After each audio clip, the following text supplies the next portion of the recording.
3 tanda yang menunjukkan kau sebenarnya dah tak bahagia. Cuma kau masih bertahan sebab kau terpaksa saja.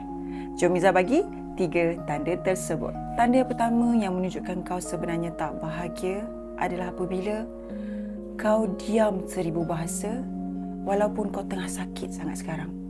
Kau dah tak meluah, kau dah tak cari orang untuk share. Tanda yang kedua, kau mula jauhkan diri daripada semua orang.